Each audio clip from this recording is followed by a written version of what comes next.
ఉపాధి కూలీలకు మరింత ప్రయోజనం. సర్పంచ్ పూజారి హైమవతి. కర్నూలు జిల్లా ఎమ్మిగనూరు తాలూకా గోనెగండ్ల మండలంలో పని దినాల పెంపుతో ఉపాధి కూలీలకు మరింత ఉపయోగం కలుగుతుందని సద్వినియోగం చేసుకోవాలని సర్పంచ్ పూజారి హైమవతి అన్నారు. సోమవారం మండల కేంద్రమైన గోనెగండ్లలో స్థానిక పంచాయతీ కార్యాలయం నందు సర్పంచ్ పూజారి హైమవతి ఆధ్వర్యంలో విబిజి రామ్జీ స్వచ్ఛ సంక్రాంతి కార్యక్రమానికి సంబంధించి నిర్వహించిన గ్రామసభలో ముఖ్య అతిథులుగా సర్పంచ్ పూజారి హైమవతి, పంచాయతీ కార్యదర్శి సతీష్ కుమార్, ఏఈఓ, గ్రామ వ్యవసాయ అధికారి షఫీలు పాల్గొన్నారు.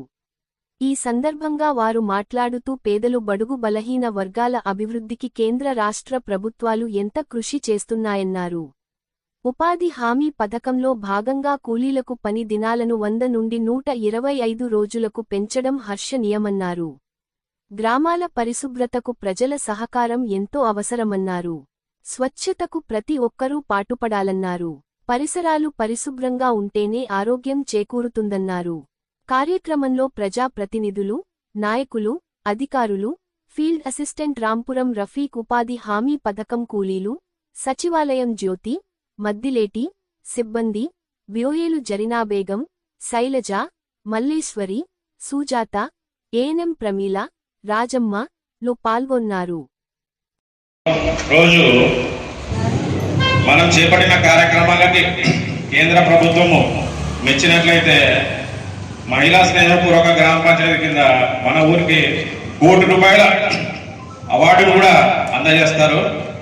ఆ దిశగా మనము చర్యలు తీసుకోవాలని కోరుకుంటున్నాము. ఖచ్చితంగా ఈసారి మనకి 95% మనం అందుకుంటామని చెప్పేసి ఆశిస్తున్నాను. అందుకు తగ్గ చర్యలు కూడా తీసుకుంటున్నాము. ఖచ్చితంగా ₹1 కోటి అంటే ఆశావాసి కాదు కదా. ఆ ₹1 కోటితో మనం ఎన్ని పనులు చేయాలంటే అన్ని పనులు చేయొచ్చు. సో మహిళల భద్రత విషయమై మనం మన గ్రామంలో ఎటువంటి అవాంఛనీయ సంఘటనలు జరగకుండా మహిళల భద్రతకై చేపట్టవలసిన కార్యక్రమాలకి మీ అందు సహకారం అందించాలని ఈ గ్రామ సభ ముఖ్యంగా తెలియజేస్తున్నాను. ఇప్పుడు మన గ్రామంలో జరగబోయే పథకాలు కానీ సర్వేల విషయం కానీ సచివాలయం ఒక తర్వాత ఒకరు వచ్చి వాళ్ళ డిపార్ట్మెంట్ తరపు నుంచి వాళ్ళు ఏం చేస్తున్నారు, ఏమి ఇస్తున్నారు, ఏమేమి సర్వీసులు ఇస్తున్నారు, మీ ఇంటి పరిసరాలు, మీ ఇంటి ఆరోగ్యం బాగుంటుంది.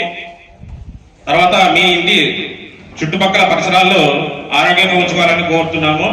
ఈ స్వచ్ఛ సంక్రాంతి అనేది ఎందుకు మనకి ఈ గ్రామ సభను ఎందుకు అనౌన్స్ చేస్తున్నారంటే, మన గ్రామంలో ఎక్కడా చెత్త కుప్పలు కనబడకూడదు, ప్లస్ రోడ్ల మీద చెత్తను వేయకూడదు. చెత్తను ఓన్లీ గ్రామ పంచాయతీ పారిశుద్ధ్య గ్రామకు మాత్రమే ఇవ్వాలని ఈ గ్రామ సభ ముఖ్యంగా అందరికీ తెలియజేస్తున్నాను. మన గ్రామాన్ని చెత్తరహిత గ్రామంగా తీర్చిదిద్దడానికి మెయిన్ ఇంటి వద్ద నుంచే చెత్త సేకరణ జరగాలనేది మెయిన్ కాన్సెప్ట్.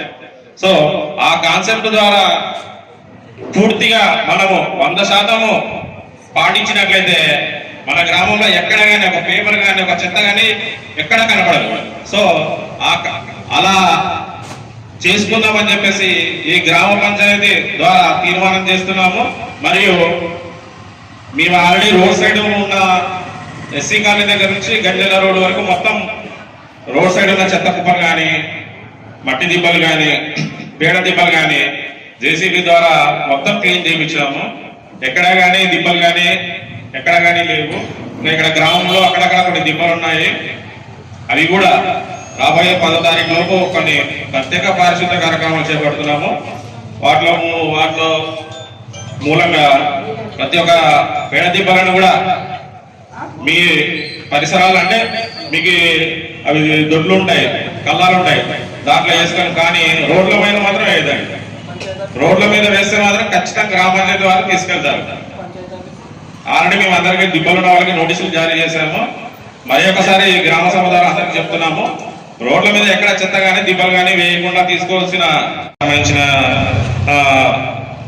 ఎటువంటి అనారోగ్య ప్రబలకుండా తీసుకోవాల్సిన చర్యల గురించి కూడా మీకు అందరికీ తెలుసు. సో అనేది మనం ప్రతి సంవత్సరం ఇట్లా గ్రామ సభ పెట్టుకొని చెప్పడం జరుగుతుంది. ముఖ్యంగా మన వ్యవసాయ శాఖ తరఫున ఇప్పుడు యూరియా అనేది రైతులు అనవసరంగా సమస్యాత్మకంగా భావిస్తున్నారు. అసలు సమస్యనే లేదు. యూరియా మీకు ఎంత కావాలో అంత యూరియా రిక్వైర్మెంట్. ఇప్పుడు మీకు 4 ఎకరాలు మొక్కజొన్న వేశారు. 4 ఎకరాలకు సంబంధించి ఫస్ట్ ఒకసారి 4 బ్యాగులు తీసుకోవాలి. ముందే తీసుకొని పెట్టుకోవడం అనేది మంచి పద్ధతి కాదు. అందుకని ఎవరికి ఎంత అవసరమో అంత మటుకే యూరియా వాడాలి. ఎక్కువ వాడితే ఏమవుతుందంటే నేల గట్టి పడుతుంది, మిగతా భాస్వరం పొటాష్ లబ్ధి అనేది తగ్గుతుంది అనమాట. మొక్క తీసుకునేది తగ్గుతుంది. అందుకని అవసరం మేరకే యూరియా వాడాలి. అదేవిధంగా ఎవరికి అవసరమో వాళ్ళు మాత్రమే మా దగ్గరకు వచ్చి రిజిస్ట్రేషన్ చేసుకుంటే డిబిటీ చేయించి వాళ్ళకి సకాలంలో యూరియా అందించడం జరుగుతుంది. అదేవిధంగా మనకు ఇప్పుడు సెంట్రల్ గవర్నమెంట్ ప్రతి రైతుకు ఒక రిజిస్ట్రేషన్ ఐడి చేయించడం జరుగుతుంది. ఇప్పటి వరకు మనకు రిజిస్ట్రేషన్లో 1265 పిఎం కిసాన్ రైతులకు గాను 952 మంది రైతులు కంప్లీట్ చేయడం జరిగింది. ఇంకా 346 పెండింగ్ ఉన్నాయి. అందుకు రైతులకి తెలియజేయడం ఏమనగా ఈ 346 మంది మిగిలిన రైతులు కూడా ఖచ్చితంగా రిజిస్ట్రేషన్ చేసుకోవాల్సిందిగా మరీ కోరుతున్నాము. అదేవిధంగా విడుదల చేయడం జరిగింది. ఆ యాప్ని ప్రతి ఒక్క రైతు ఇన్స్టాల్ చేసుకుంటే దాంట్లో ప్రతి సంవత్సరం ఖరీఫ్ సీజన్ కానీ రబీ సీజన్ కానీ మీరు వేసిన పంటల వివరాలు మీరే చూసుకోవచ్చు. ఏ పంట నమోదయ్యింది, అదేవిధంగా నష్టపరిహారం ఏ పంటకు వచ్చింది అనేది మొత్తం మీకు ఆ యాప్లో చూపించడం జరుగుతుంది. సో ఇదంతా డిజిటల్ ప్లాట్ఫామ్ అనమాట. రైతే మీ మొబైల్లో మీరే చెక్ చేసుకోవచ్చు. మీరు ఆఫీసు చుట్టూ తిరగాల్సిన అవసరం లేదు. జస్ట్ ఆ యాప్ ఇన్స్టాల్ చేసుకొని ఆధార్ నెంబర్ ద్వారా లాగిన్ అయితే మీకు ఎంత పొలం ఉంది, ఏముంది, ఏమేమి పంటలు వేశారు మొత్తం మీకు డిస్ప్లే కావడం జరుగుతుంది. సో ఇటువంటి ఈ యాప్లని ఈ అవకాశాలన్నీ రైతులు ప్రతి ఒక్కరూ సద్వినియోగం చేసుకోవాలి.